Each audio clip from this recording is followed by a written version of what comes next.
بعضهم یومئذ یموج فی بعض، اور ہم ان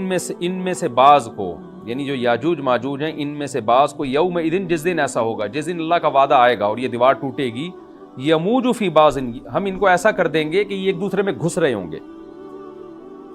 یہ مضمون احادیث میں آیا ہے۔ دیکھیں قرآن میں اور احادیث صحیحہ میں جو یاجوج ماجوج اور اس دیوار کا ہمیں ملتا ہے نا، میں صرف اس کو آپ کے سامنے بیان کروں گا، باقی اس بارے میں ڈیٹیل میں آپ جائیں گے تو بہت کچھ آپ کو انٹرنیٹ پہ بھی مل جائے گا، مفسرین کی کتابوں میں بھی مل جائے گا، اور لوگوں کی اپنی اپنی تحقیقات ہیں، اپنے اپنے تبصرے ہیں، نہ میں ان تبصروں کو صحیح کہہ رہا ہوں نہ غلط کہہ رہا ہوں، کتابیں بھری ہوئی ہیں، وہ آپ جائیں پڑھیں اس کو، لیکن جتنی بات قرآن سے اور صحیح احادیث سے یاجوج ماجوج کے بارے میں ثابت ہوتی ہے، میں صرف اس کو آپ کے سامنے ابھی پیش کر رہا ہوں۔ پہلا عقیدہ تو یہ ثابت ہوتا ہے کہ یاجوج ماجوج ایک قوم ہے، انسان ہیں، وہ کوئی انسانوں کے علاوہ کوئی الگ مخلوق نہیں ہے، لیکن ہیں بڑے فسادی۔ دوسری بات یہ بہت قدیم ہے، ذوالقرنین جب گئے تو اس سے پہلے کی یہ قوم ہے، اور زمین میں پہلے سے فساد مچا رہی ہے، لیکن بہت زیادہ ان کی کثرت نہیں تھی جتنی کثرت قرب قیامت میں ہوگی، کیونکہ نسل ان کی بہت تیزی کے ساتھ بڑھ رہی ہے۔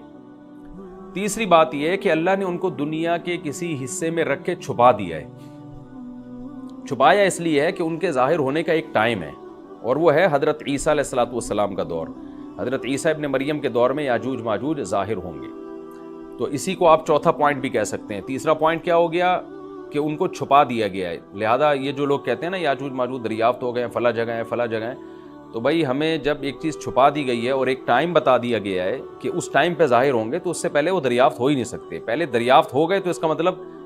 نبی صلی اللہ علیہ وسلم کی گویا پیش گوئی غلط ہو گئی، تو جو جس کا ٹائم ہے اسی ٹائم پہ وہ ظاہر ہوں گے۔ چوتھی بات میں نے جیسے بتائی کہ حضرت عیسیٰ علیہ السلام کے دور میں وہ ظاہر ہوں گے۔ پانچویں بات، صحیح حدیث سے یہ بات ثابت ہے کہ یاجوج ماجوج وہ جو دیوار بنی تھی اس کو چاٹتے رہتے ہیں، ختم کرتے ہیں۔ اب چاٹنا کا جو لفظ حدیث میں ہے اس سے مراد زبان سے چاٹنا بھی ہو سکتا ہے، اور یہ کنایا بھی ہو سکتا ہے کہ اس کو ختم کرنے کی کوشش میں لگے ہوئے ہیں۔ اور ایسے چاٹنا، جب ہم کوئی چیز چاٹتے ہیں نا تو بہت تھوڑی تھوڑی وہ ختم ہوتی ہے، تو اتنی موٹی اتنی بڑی دیوار ہے کہ وہ انہوں نے اپنی اسٹرگل اور اپنی محنت نہیں چھوڑی ہے، تو وہ دیوار کو کسی نہ کسی طریقے سے گھسائی میں اس کے لگی رہتے ہیں۔ تو زبان سے بھی چاٹنا ہو سکتا ہے، اور کسی اور طریقے سے اس کو ختم کرنے کی کوشش بھی مراد ہو سکتی ہے۔ اور حدیث میں آتا ہے کہ ایک دن آئے گا،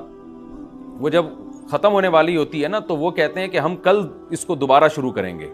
اور کل ہم اس کو ختم کر دیں گے، لیکن وہ اللہ تعالیٰ اپنی قدرت سے دوبارہ اس دیوار کو اتنا ہی موٹا کر دیتے ہیں جتنا ذوالقرنین نے کیا تھا۔ تو قرب قیامت میں جب حضرت عیسیٰ علیہ السلام کا ظہور ہوگا تو وہ یہ کہیں گے ہم انشاءاللہ اس کو کل ختم کریں گے۔ تو انشاءاللہ کا لفظ جب استعمال کریں گے، کیونکہ وہ قوم ہے کافر، وہ اللہ پہ اعتماد کرنا، اللہ پہ توکل کرنا یہ چیز نہیں ہے۔ جیسے کافر تو نہیں کہے گا نا اللہ نے چاہا تو وہ اللہ پہ یقین نہیں رکھتے، تو وہ جب اللہ کا نام لیں گے اور کہیں گے کہ اللہ نے چاہا تو ہم اس کو کل ختم کر دیں گے، تو پھر اسلام کی وجہ سے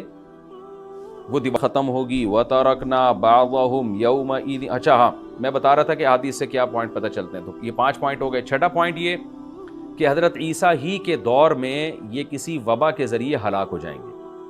حضرت عیسیٰ علیہ السلام اتنے زیادہ ہوں گے کہ ان سے لڑنا ممکن نہیں ہوگا، جیسے کہ قرآن میں بھی آ رہا ہے وَتَرَكْنَا بَعْضَهُمْ يَوْمَئِذٍ يَمُوجُ فِي بَعْضٍ، ہم ان میں سے بعض کو بعض کے اندر گھسا دیں گے۔ اتنی کثرت سے ایک دوسرے میں، اب آبادی کی کثرت بہت ہوگی، ان کی گھسے ہوئے ہوں گے ایک دوسرے میں، یہ جیسے چیونٹیاں اور مکوڑے ہوتے ہیں، تو